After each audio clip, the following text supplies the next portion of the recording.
It's a great pleasure to welcome a distinguished congressman, a scholar, and a leading representative and spokesman for the Native American community. Ladies and gentlemen, please welcome Congressman Thomas J. Cole.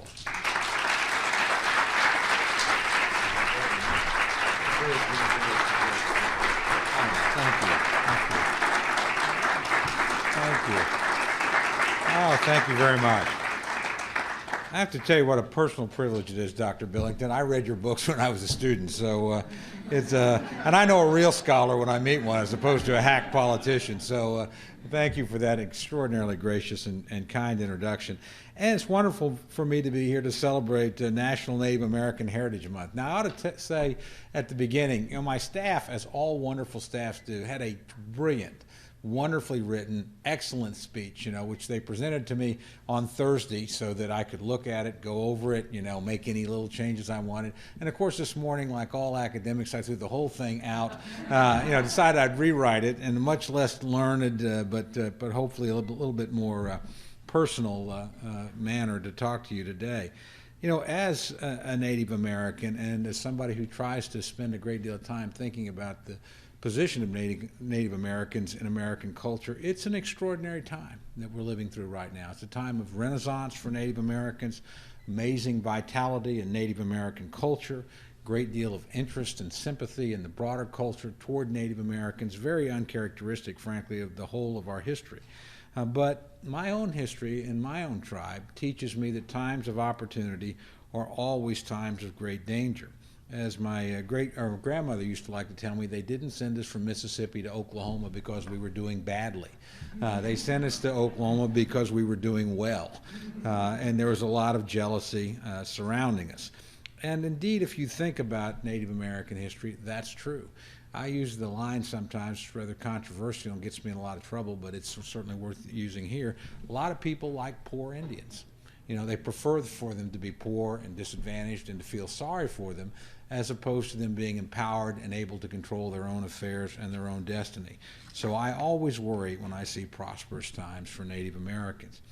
By way of introduction, many of you may know me, if you do know me at all, because I think congressmen are pretty obscure, thank God, in American culture. But as a congressman or as a political figure in my home state of long standing, but I was raised to think of myself as Native American and most importantly as Chickasaw. Now I have to tell you, this was an issue when I was growing up of some considerable difficulty on occasion. I wasn't raised on a reservation. My dad was in the military and we moved around a lot, so I wasn't even raised for the first 10 or 11 years of my life within historic Chickasaw territory. Obviously, if you look at me, I have more European bloodline in me than I do Native American. And when I was growing up, I was constantly asked, how much Indian are you? And I used to struggle with this question. In fact, I once asked my friend, former Congressman Harold Ford, do you ever get the question, how much black are you, or something like that? It's kind of an interesting question when you sort of wrestle with it metaphorically. But I had a great aunt, Tiata, who was a quite remarkable figure, and you'll hear me refer to her. And she lived to be almost 100. She was born in 1895, died in 1995. And over the course of an extraordinary life, she was arguably one of the first and most famous early 20th century Indian folklore artists. And if we had a picture of her, she was strikingly beautiful and strikingly Indian. And she carried our culture everywhere. She literally gave the first state entertainment at the Roosevelt White House in March of 1933 for Ramsay MacDonald, then the Prime Minister of the British Empire. Spent the night in the Lincoln bedroom. We have the letter she wrote, of course, to her mom. And she, later went on, performed at Hyde Park for the King and Queen of England in 1938. So she was really world set. She was a friend of Mrs. Roosevelt, who named a lake for her in upstate New York. So quite an extraordinary figure, and the keeper of all things Indian in our family.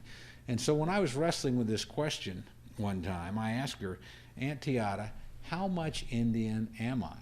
And she looked at me and said, wrong question. You either are or you aren't, and you are.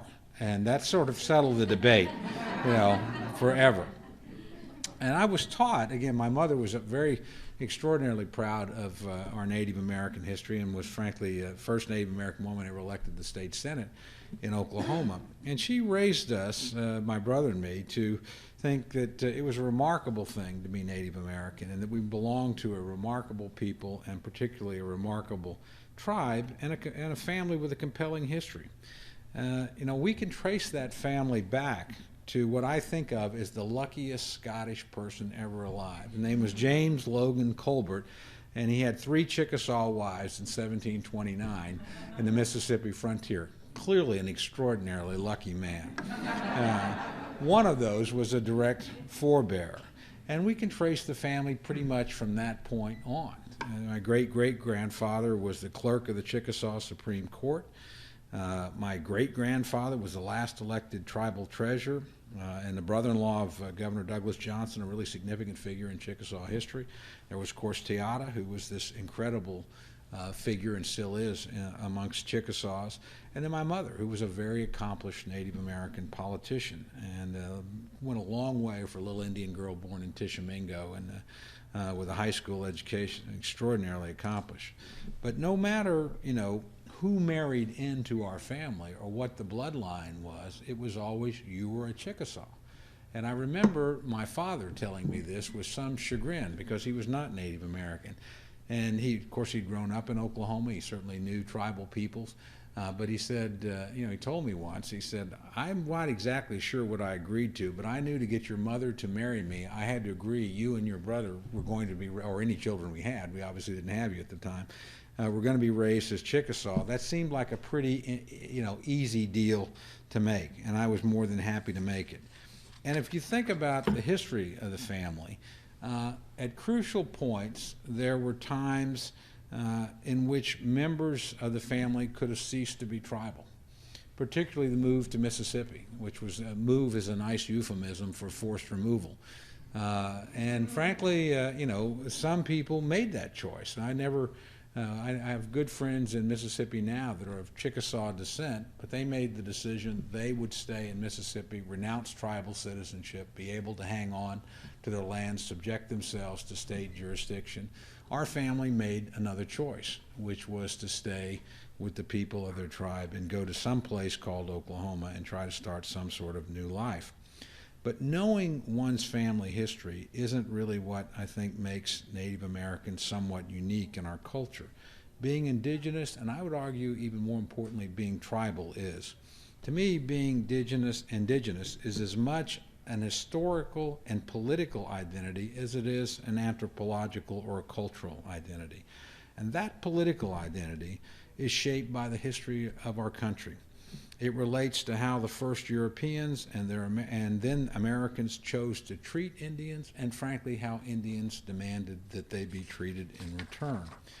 Before the founding of our country, and certainly since its inceptions, Native Americans were treated and dealt with as tribal people and in tribal units. That is, they were pre-existing sovereign entities.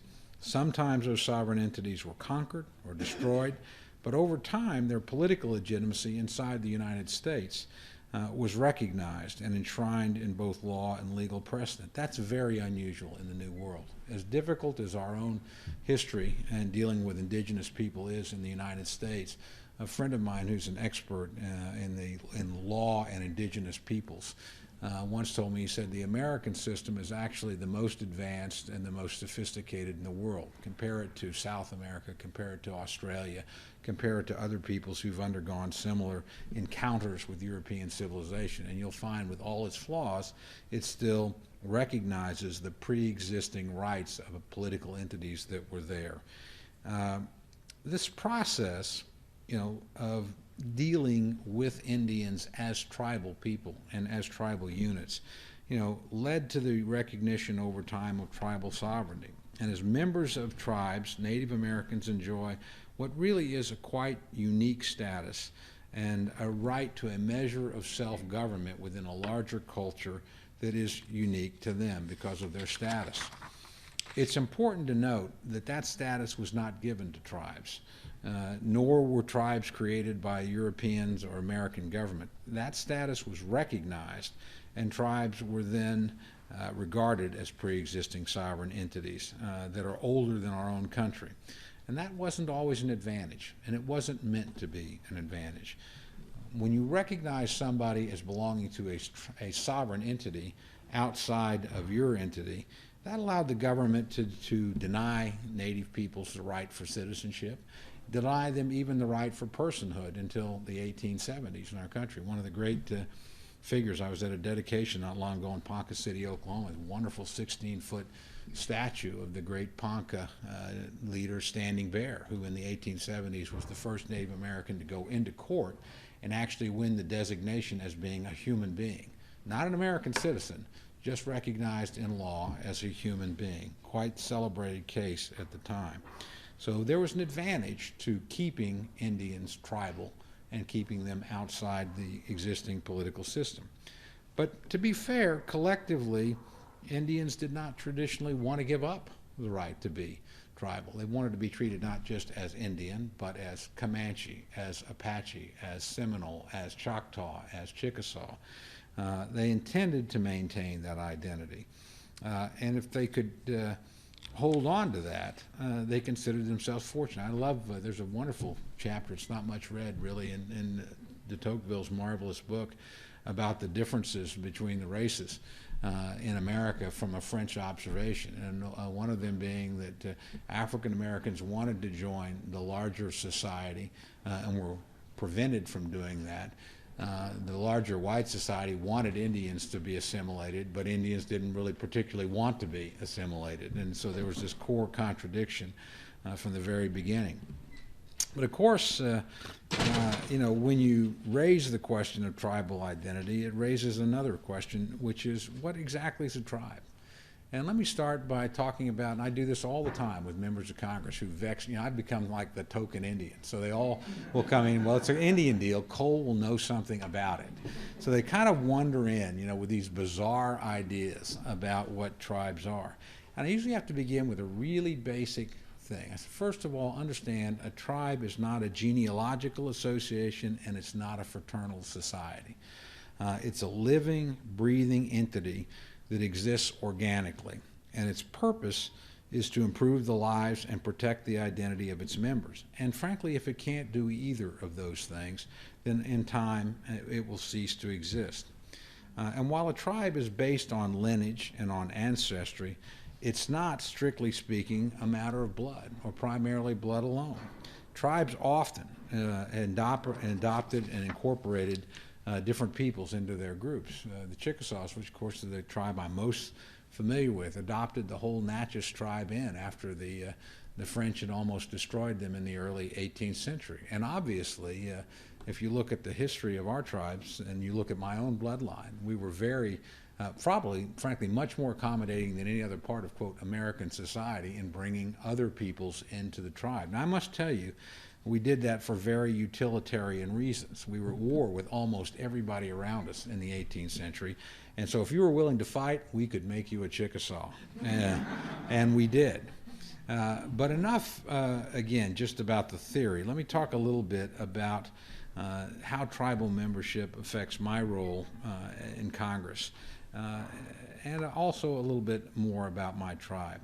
The Chickasaws, we can trace back sometime into the 13th century, but we have reliable but sporadic accounts beginning with DeSoto in 1540 and 1541, eyewitness accounts. As a matter of fact, I was recently back in the old Mississippi homeland of the Chickasaws around Tupelo, and I was with an archaeologist. We were on one of these great Chickasaw expeditions with a couple of tribal officials, a tribal historian, a very first-rate tribal historian, I might add, and a local archaeologist. And we were going through these sites, and he said, actually, this is one of the oldest tribes in the southeast that we can identify, because they not only were here when DeSoto came through, 150 years later, they were still here when the next wave of Europeans came through. We can identify them in the names and the place and the description as being the same people. And they had an extraordinary reputation of ferocity as warriors. Now, they won't tell you everything about themselves because they not only were warriors, they were slave traders. And they would capture, particularly once the English arrived, and capture other tribal peoples around them. It's one of the reasons why they war, and trade them into slavery on the slave markets in South Carolina, in Charleston. So not probably the happiest part of our history. But they were very famous for being ferocious warriors. And indeed, if you're raised Chickasaw, you'll learn this. You know, we beat DeSoto, we ran him out of our territory in 15, which we did, and the Spanish accounts mention that. They defeated 2 French armies, you know, in the 1736 and 1737 when they were allied to the English. And they later actually won a battle against the Americans, again with no English help during the American Revolution.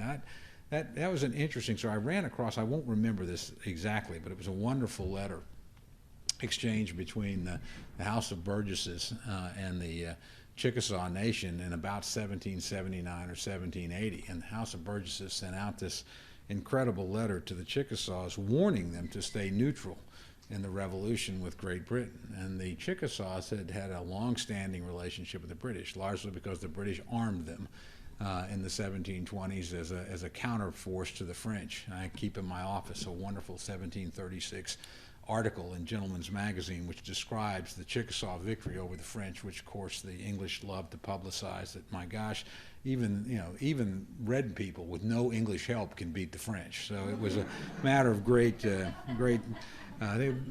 notoriety in 18th century England. But we had this incredible reputation and this sort of braggadocious attitude about our prowess. And so anyway, this letter arrives to the Chickasaws. The Chickasaws send back a letter. I think it's in the Mississippi Historical Review. It's one of these local, pretty good historical journals. And the reply went something like, just tell us when you're coming, and we'll meet you halfway. I actually told this story, by the way. This is actually the punchline to a group of British parliamentarians who were visiting Congress one day, and I was introduced as a Chickasaw Indian, and I said, well, I want to tell you something I was reading about the last night. It's alliance and us being on your side in the revolution, and so, here comes this letter, and our reply comes, just tell us when you're coming, we'll meet you halfway. And then we went on and said, because we fear no man or nation while we're allied with our good friend King George III. And I looked at these British parliamentarians and I said, where have you guys been? It's been a long road. And that did indeed change Chickasaw history pretty dramatically. I remember when I was a kid growing up, I didn't know who Andrew Jackson was, but I knew he was a very bad man and had done very terrible things that he had to account for. But the nature of our relationship with the broader society changed pretty dramatically with the European exodus. And when you're left alone with the United States of America as your principal adversary, that's not necessarily a good thing for tribal peoples, and it certainly wasn't a very good thing for us. But our real, I think, claim to fame, if you look at us as a people, and there are a lot of Chickasaws. There are 42,000 Chickasaws. We're not, a few hundred or a few thousand. We're very fortunate. As a matter of fact, wonderful scholar, Robert Remini, wrote a great book, Jackson's Indian Wars. And I remember he gave it to me to read. And he said, you're not going to like this thesis probably, but I want you to think about it and talk to me and see if you agree. Because the thesis basically was the removal of the Chickasaws and obviously the Cherokees and the other 5 great tribes was what saved them. It pushed them further west, bought them extra time that tribal peoples in the coastal areas didn't have. And I remember going not too long after that to, we have an annual Chickasaw Festival in Tishomingo, Oklahoma, where thousands of Chickasaws come. And looking out and wondering whether or not that would have ever occurred had that removal not taken place. But the real genius was not the ferocity or the warrior spirit, but probably the adaptability of the people.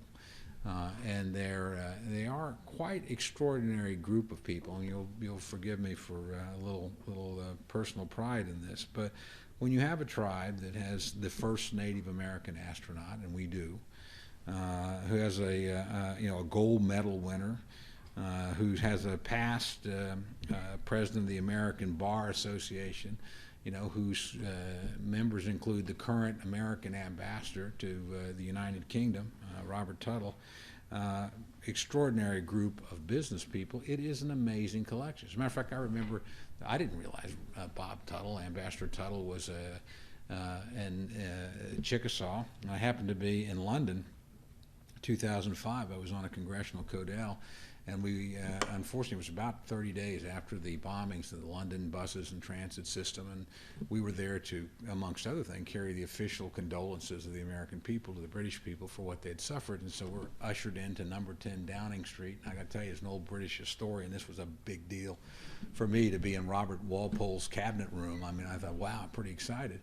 And the ambassador had just taken up his post, I think, the week earlier, and he'd been hustled in, and we were going in together, and the congressman who was leading the codel decides he's going to introduce all of us with some sort of ethnic flavor to it, and it's Kurt Weldon, former member from Pennsylvania, and he introduces first my good friend Salman Ortiz from Texas, and he talks about his family having been, quote, illegal aliens and coming, and then Sylvester Reyes, whose family I think has lived in Texas before it was in the United States of America, and his history. And he turned to Mark Sauter, who's German-American, and talked about that. And he turned to me, he said, "You'll never guess what coal is."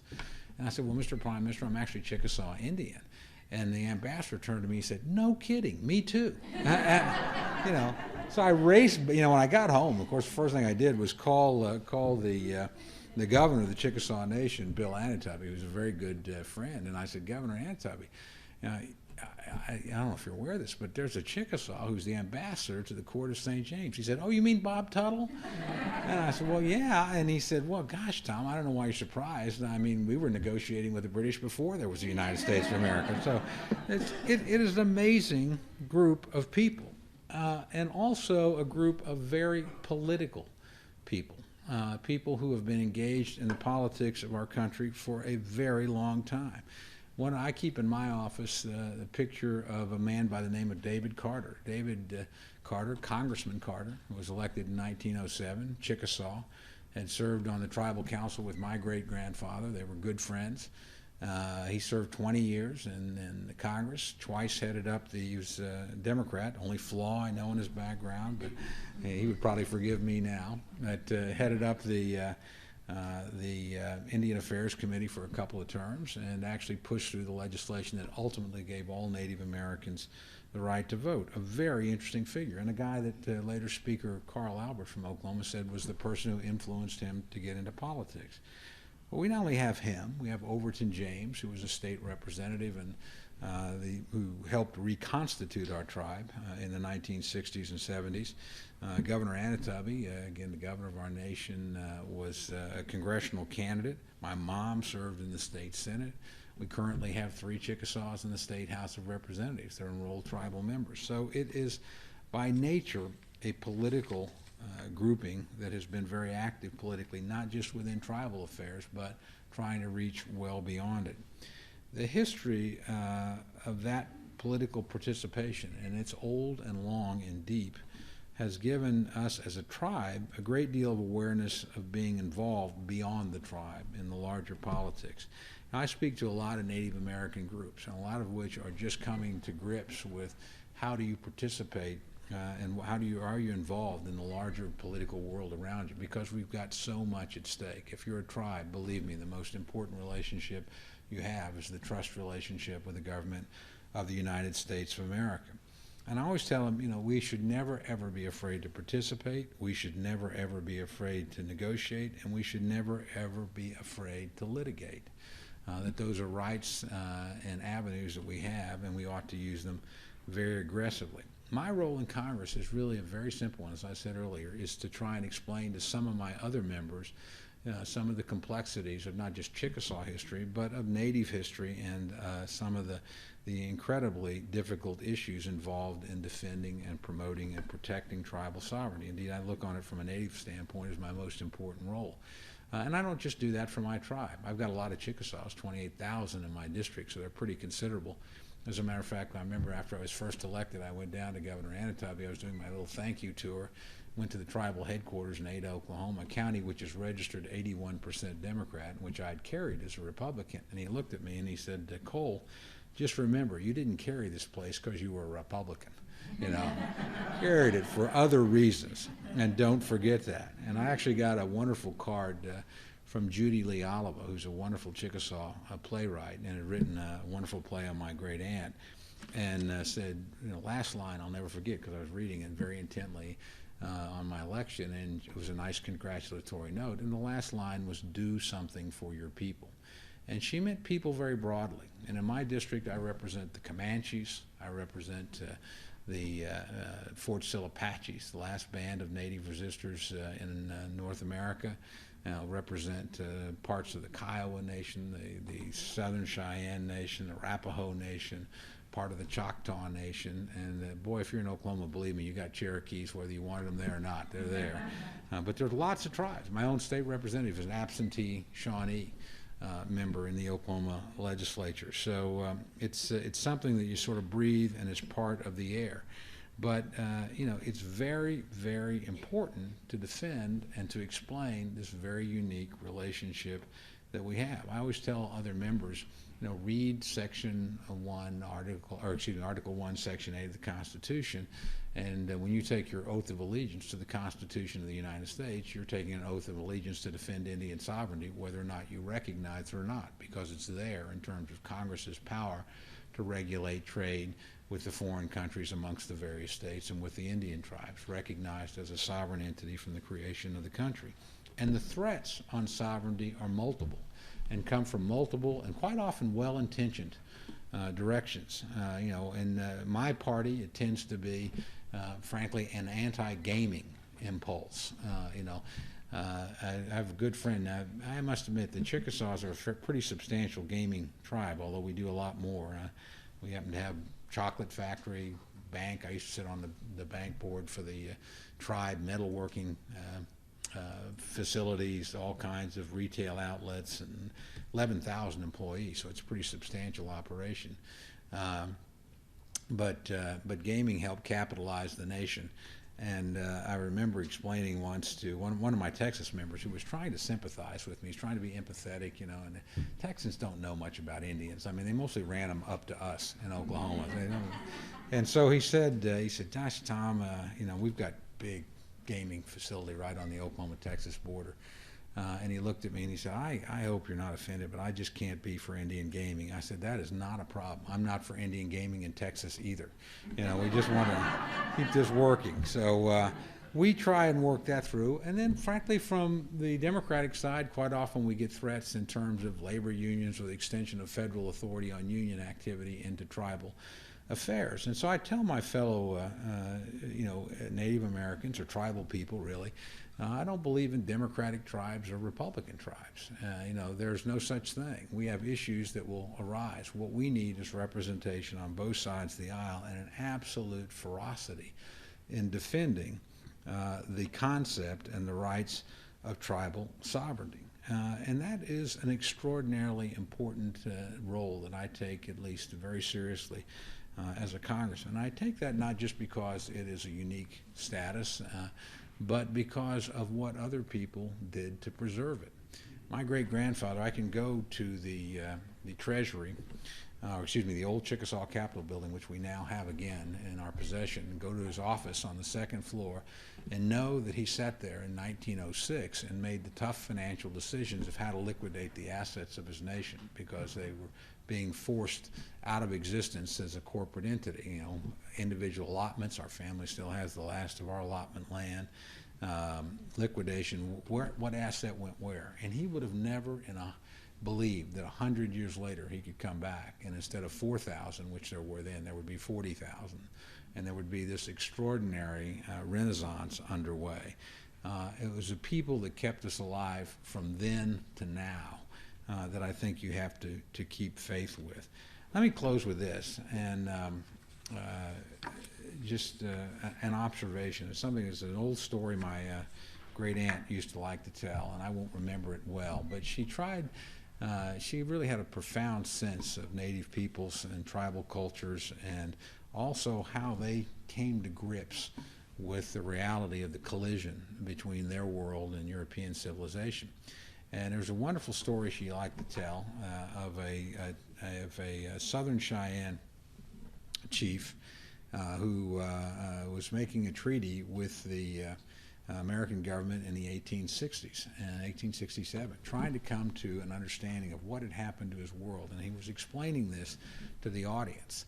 And he said, once this all was the land of the red man, but then the white man came, and the black man came, and the yellow man came. And I think this is what the Great Spirit must have wanted, because I look at nature and I see birds of many colors, red bird, black bird, white bird, brown bird, but all one bird. And I look at horses and I see horses of many colors, black horse, white horse, brown horse, but all one horse. So with birds, so with horses, so with men. The Great Spirit must have wanted this to be the land of all the peoples, and thus it shall be evermore. Now that was a pretty profound way to try to come to grips with the reality that particular individual was facing. And I think it's the right way that we ought to live together as Americans. But in the course of that, he never committed to liquidating his people or his heritage or his tribal identity or his political identity. Indeed, he intended to keep them. And this is still something we struggle with in this country. I broke recently with my party very strongly on the issue of the recognition of Native Hawaiians. Now they own assets. There's 200,000 acres, and they have property, and they have legal status. We've passed 160 different laws that relate to how we're going to deal with Native Hawaiians. They would just like to control it. Now, we have a Republican governor out there that says they ought to. We have members of both houses of representatives, both political parties in their legislature who've 3 times memorialized Congress. And we have a delegation from that state that says this is what we want to do. And a very finely crafted bill by my good friend Neil Abercrombie on the other side of the aisle. And yet, we have a veto threat on that, and we have an effort to interfere with people governing themselves within the structure of our laws. So that's an ongoing battle. And if I had to pick the battle, and of course politicians always look at the world politically, not maybe as much culturally or anthropologically or even historically as we should, but politically, if I had to preserve what was unique about Native American culture, it would be the preservation of that very unique political identity that pre-exists the country, that allows them a measure of self-government and control over their own affairs. Thanks for coming out and listening to me. I appreciate it very much. Very kind of you.